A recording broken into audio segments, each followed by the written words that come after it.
জানে এই ইন্ডাস্ট্রি বাংলাদেশে একটা কম্পারেটিভ অ্যাডভান্টেজ আছে, এটার ভবিষ্যৎ আছে এবং এটার সাথে সম্পৃক্ত যে সমস্যাগুলো আছে এগুলোর সমাধানের কিন্তু ওনারা চেষ্টা করছে, সেটা আপনারা তো লক্ষ্য করেছেন ওনাদের বক্তব্য। ওনারা কিন্তু এই সমস্যাগুলো সমাধান করছে। এই যে গ্রিন ইন্ডাস্ট্রি করার জন্য গ্রিন এই ইন্ডাস্ট্রিটিকে রিসাইক্লিং গ্রিন রিসাইক্লিং ইন্ডাস্ট্রি করার জন্য যে জায়গার যে উদ্যোগ, তাদের যে বিনিয়োগ এবং অন্যদের যারা আসছেন, এটা অর্থাৎ এটার সম্ভাবনা অনেক বেশি। এটা যদি আমরা বাংলাদেশি হয়ে না বুঝি, বাংলাদেশ সরকার যদি না বুঝে, তাহলে তার কিছু করার নেই। আপনি যদি পলিউশনের একটা দোহাই দিয়ে একটা ইন্ডাস্ট্রিকে বায়ু দূষণ, পলিউশন, ক্লাইমেটের সাথে জড়িত করে একটা ইন্ডাস্ট্রিকে যদি আপনি এটাকে এনেবলার রোল প্লে করছেন না, আপনি খালি রেগুলেটরি রোলটা প্লে করতেছেন। একটা সরকার কিন্তু খালি রেগুলেটর হয় না, একটা সরকারের প্রধান কাজ হচ্ছে এনেবলার হওয়া, অর্থাৎ এটাকে যত বেশি সমর্থন দেওয়া, এটার সাথে সহযোগী হয়ে এই ইন্ডাস্ট্রি যাতে ভালো করতে পারে, সব ধরনের পলিসি থেকে ফাইন্যান্সিয়াল থেকে সব ধরনের সমর্থন, টেকনিক্যাল থেকে সব ধরনের সমর্থন দিয়ে এটাকে তুলে আনা। এটা হচ্ছে প্রথম কাজ। রেগুলেটরের কাজ হচ্ছে এখানে কোথায় কোথায় সমস্যা হচ্ছে, সমস্যাগুলোকে যাতে মাথায় রেখে এগুলোকে কারেকশন করা যায়। যেটা আমাদের দুঃখের বিষয় হচ্ছে, আমাদের দেশ জুড়ে তোলপা ওয়ালজ এন্ড ফ্রিজ কিনে আপনিও হয়ে যেতে পারেন মিলেনিয়ার। গভর্নিং কনসেপ্ট এমন হয়ে গেছে, প্রথমে মনে করে আমি রেগুলেটরের জব করতেছি, সরকারের জব হচ্ছে মনে হয় খালি রেগুলেটরি জব, যে তার এনেবলিং যে এনেবলারের যে জবটা তারা সেটা ভুলে যায়। আমরা এই যে ব্লু ইকোনমির কথা তো বক্তৃতায় সবাই বলতেছি, তাই না? কত জনের বক্তৃতায় শুনলাম ব্লু ইকোনমির কথা। এই tree breakers and recycling is part of blue economy. If they do not know, I'm telling them, they better understand it.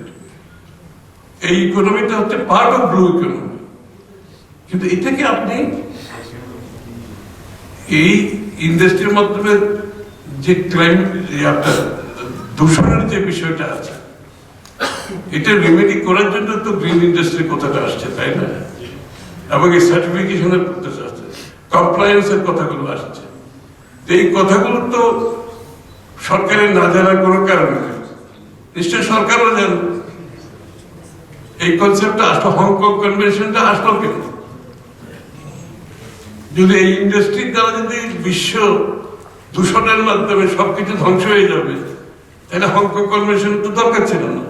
Hong Kong কনভেনশনটা করা হয়েছে, এই কনভেনশনের যে কমপ্লায়েন্সের বিষয়গুলো বলা হয়েছে, এগুলোর মাধ্যমে এটাকে গ্রিন এবং সাস্টেইনেবল ইন্ডাস্ট্রি করা যাবে। তো এটা বোঝার জন্য সরকারকে তো এটা বোঝানোর কোনো কারণ নেই, তাদের জানা দরকার। সুতরাং আমি বেশি কিছু বক্তব্য রাখছি না, আমি শুধু আরেকটা বিষয় এখানে আছে।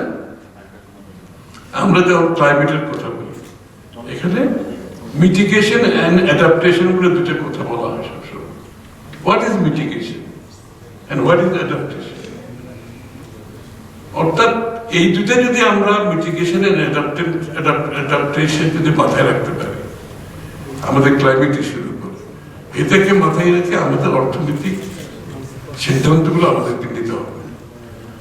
এবং এই কথাগুলো মিটিগেশন এন্ড অ্যাডাপ্টেশনের জন্য ফান্ডিং পর্যন্ত আছে, বিশাল বিশাল ফান্ডিং এখানে কিন্তু আছে। আমরা তো ওই কাজগুলো করছি না যে এই মিটিগেশন অ্যাডাপ্টেশন, এই যে এটাকে গ্রিন করার জন্য সরকারের তো উদ্যোগ নেওয়া হচ্ছে। সেই জায়গাটুকু সরকারের উদ্যোগ নেওয়া হচ্ছে শ্রমিকদের ওয়েলফেয়ারের ব্যাপারে, সরকারের উদ্যোগ নেওয়া উচিত এই ইন্ডাস্ট্রিতে ফাইন্যান্সিয়াল যে সমস্যাগুলো আছে এগুলো সমাধান দেওয়ার জন্য সরকার কি কি করবে, কি কি পলিসি নেবে, এগুলোর জন্য ইন্টারন্যাশনাল ফান্ডিং আছে, লোকাল সব ধরনের সুযোগ সুবিধা আছে। এগুলো ফ্যাসিলিটেট করা হচ্ছে সরকারের কাজ, অ্যাজ ওয়েল অ্যাজ এটাকে আপনাকে গ্রিন ইন্ডাস্ট্রি হিসেবে প্রতিষ্ঠিত করার দায়িত্ব তাদের। সুতরাং এই ইন্ডাস্ট্রিকে বাধাগ্রস্ত না করে এটাকে ফ্যাসিলিটেটের রোল প্লে করার জন্য আমি অনুরোধ করছি। ইয়েস, রেগুলেটর তাদের রোল প্লে করবে। আর রেগুলেটরের ব্যাপারে আমাকে একটি কথা বলতে হচ্ছে যে Bangladesh is an over regulated country. এই দেশটা হচ্ছে অতি নিয়ন্ত্রণের দেশ হয়ে গেছে। নিয়ন্ত্রণ করতে করতে এমন জায়গায় নিয়ে আসছে যে এই নিয়ন্ত্রণ মুক্ত হওয়ার জন্য যে সংগ্রাম করতে হয়, তার ব্যবসা করার তার সেই এনার্জি আর থাকে না। সুতরাং এই দেশটাকে নিয়ন্ত্রণ মুক্ত করতে হবে, সিরিয়াস নিয়ন্ত্রণ মুক্ত করতে হবে, এবং যত বেশি সম্ভব সরকারের ভিতরের অনেকগুলো কাজ বের করে এনে এগুলো যে ট্রেড বডি যারা আছে তারা সেলফ রেগুলেট করার অভ্যাস করতে হবে। এই অ্যাসোসিয়েশন গুলোকে যাতে তারা সেলফ রেগুলেট করতে পারে, তাদেরকে সেই ক্ষমতায়ন করতে হবে, সেই ক্ষমতা দিতে হবে। সরকারের ওয়াচডগ বডি ওয়াচডগের কাজ করবে। ডে টু ডে রেগুলেশন একটা ইন্ডাস্ট্রিতে সেলফ রেগুলেট করা ছাড়া কোনো পথ নেই। এই যে আমি গার্মেন্টসের আমি যখন মন্ত্রী ছিলাম, বাণিজ্য মন্ত্রী, ইউডি বলে একটা জিনিস আছে। আপনি ওই যে গার্মেন্টসের কাপড় যেগুলো আসে, এগুলো কতটুকু খরচ হয়, কতটুকু এক্সপোর্ট হয়, এর মধ্যে কোনো ডিফারেন্স হলে আবার কোনো ফিলফারের চুরি টুরি হচ্ছে কিনা কিংবা ওভার ডিক্লারেশন হচ্ছে কিনা, এটার জন্য ইউডি একটা সার্টিফিকেট আছে। এই সার্টিফিকেট এক্সপোর্ট প্রমোশন গুলো আগে দিত। আমি মন্ত্রী হওয়ার পরে দেখতেছি বিগ হ্যারাসমেন্ট গার্মেন্ট ফ্যাক্টরি, ওরা ওই ইউডি সার্টিফিকেট না হলে আবার এক্সপোর্ট করতে পারে না। তো সুতরাং একটা বড় ভালো জিনিস, এখানে নিয়ন্ত্রণ করা যায়, এখান থেকে এক্সটর্শন করা যায়, এখান থেকে পয়সা তোলা যায়। আর এদিকে এদের যারা ফ্যাক্টরি চালাচ্ছে তাদের অবস্থা হচ্ছে ইউডির পিছনে দৌড়াচ্ছে।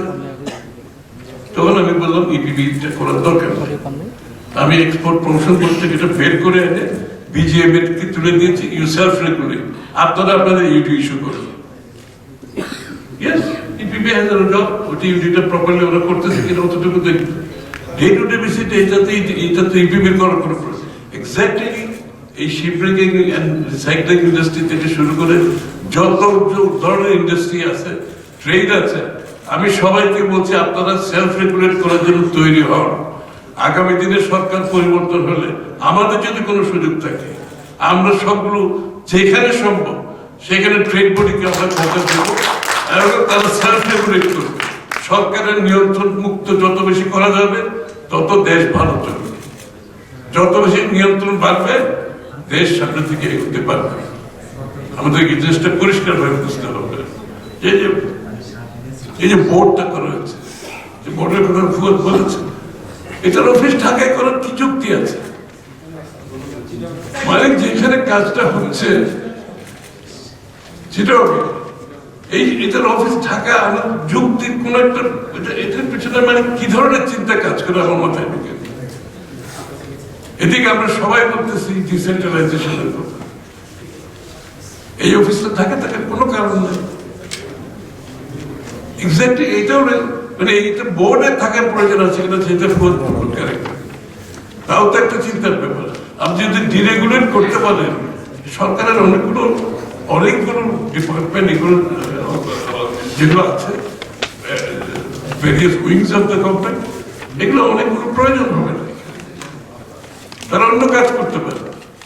ঠিক আছে, আমরা বলছি না যে তাদের চাকরি চলে যাবে, তাদের আরো অনেক কাজ সরকার করতে পারে তাদেরকে দিয়ে। তো সুতরাং আমাদেরকে এটাও মাথায় রাখতে হবে। আর একজন বলল 15,000 জাহাজ আসতেছে আগামী কতদিনে, আগামী 10